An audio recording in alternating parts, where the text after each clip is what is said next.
lontong Cap Gomeh versi Vote hari ini. Perayaan Cap Gomeh baru saja berlalu bagi warga keturunan Tionghoa di Indonesia. Cap Gomeh merupakan penutup dari perayaan Tahun Baru Imlek yang biasa dirayakan pada tanggal 15 setelah Tahun Baru Imlek. Kata Cap Gomeh sendiri berasal dari dialek Hokkien yakni Cap Go, yang artinya 15, dan Meh, yang berarti malam, sehingga bila disatukan menjadi malam ke-15. Dan tidak lengkap rasanya bila merayakan Cap Gomeh tanpa lontong Cap Gomeh yang umumnya berupa lontong dengan opor ayam dan taburan lain lengkap seperti sayur lodeh, sambal goreng hati, acar, telur pindang, abon koya, dan sambal disajikan di meja makan untuk santap keluarga dan kerabat. Berikut adalah fakta-fakta menarik dari lontong Cap Gomeh yang berhasil Vote hari ini himpun. 1. Kedatangan ekspedisi Laksamana Cheng Ho. Pada awalnya, Laksamana Cheng Ho dari dinasti Ming pada tahun 1368 sampai tahun 1644 masuk ke wilayah pesisir Laut Jawa di sisi Semarang. Para pendatang Tionghoa pertama kali bermukim di kota-kota pelabuhan di pesisir utara Jawa. Misalnya Semarang, Pekalongan, Lasem, dan Surabaya. Hal ini berlangsung sejak zaman Majapahit. Sebagaimana pendatang, imigran China pun memperkenalkan segala jenis pengetahuan yang dibawa dari negeri asalnya. Ada makanan bahkan hingga penanggalan Imlek yang diberikan kepada penduduk setempat. Pada saat itu hanya kaum laki-laki etnis Tionghoa yang merantau ke Nusantara dan selama menetap di Jawa, para imigran Tionghoa menikahi perempuan Jawa dan menciptakan budaya peranakan Jawa Tionghoa.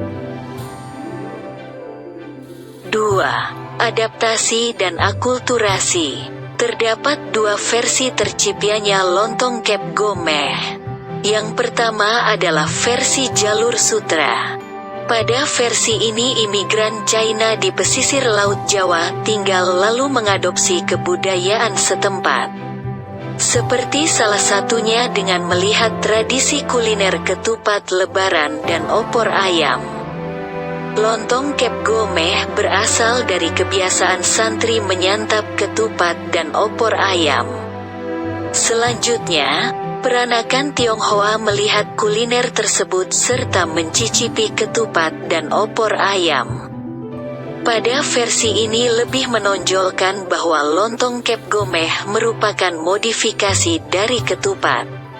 Sedangkan, untuk versi kedua yaitu lewat jalur perkawinan. Para imigran dari laki-laki Tionghoa menikahi perempuan Jawa, lalu menciptakan budaya peranakan Jawa Tionghoa. Mereka mulai terbiasa dengan masakan istri Jawa. Sehingga saat Tahun Baru Imlek sampai perayaan Cap Gomeh, mereka menyajikan makanan pengganti Yuan Xiao, atau ronde, dengan lontong khas Nusantara. Makanan lontong lokal ini kemudian disajikan dengan beberapa makanan lain seperti opor ayam dan sambal goreng ati. Hidangan ini diyakini merupakan cerminan antara pendatang Tionghoa dan masyarakat Jawa setempat. Dengan demikian maka dapat disimpulkan bahwa berdasarkan versi ini lontong Cap Gomeh berasal dari lontong buatan istri dari imigran Tionghoa. 3. Asal-usul.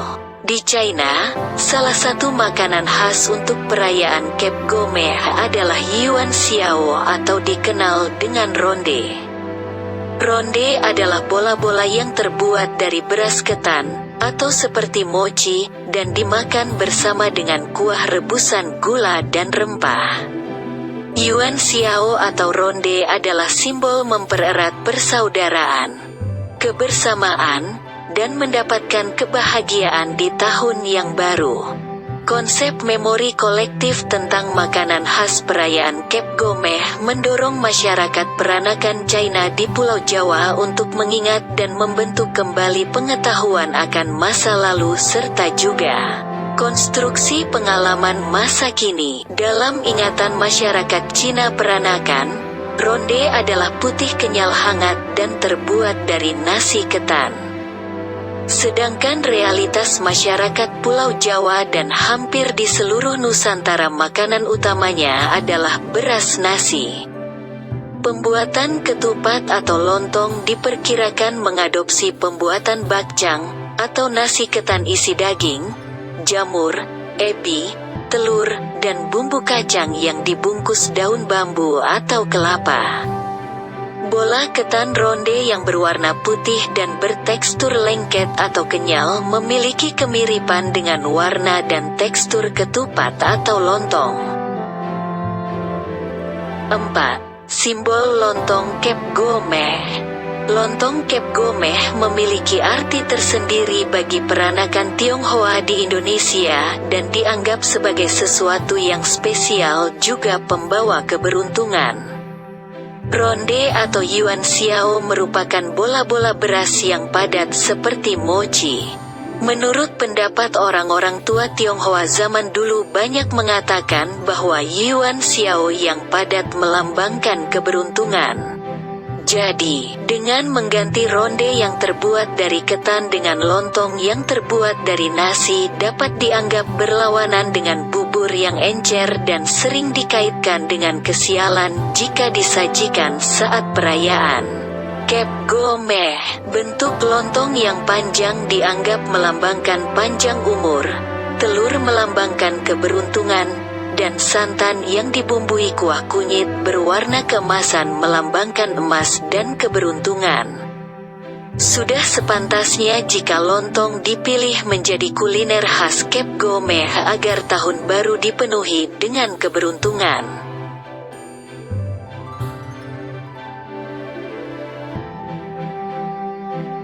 5. Penyebaran.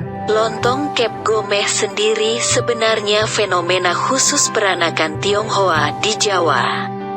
Kaum peranakan Tionghoa di Semenanjung Malaya, Kalimantan, dan Sumatera tidak mengenal hidangan ini. Oleh karena itu, hidangan ini hanya ada pada perayaan Imlek di pecinan di Pulau Jawa, khususnya Semarang dan Betawi. Sementara, dalam perjalanannya, lontong Cap Gomeh pun bisa berbeda antar daerah. Misalnya, di kawasan Tionghoa Jakarta, Semarang, maupun Surabaya. Jika di Jakarta, lontong Cap Gomeh biasanya menggunakan sayur lodeh sebagai teman menyantap lontong. Sementara di kawasan lain bisa berbeda.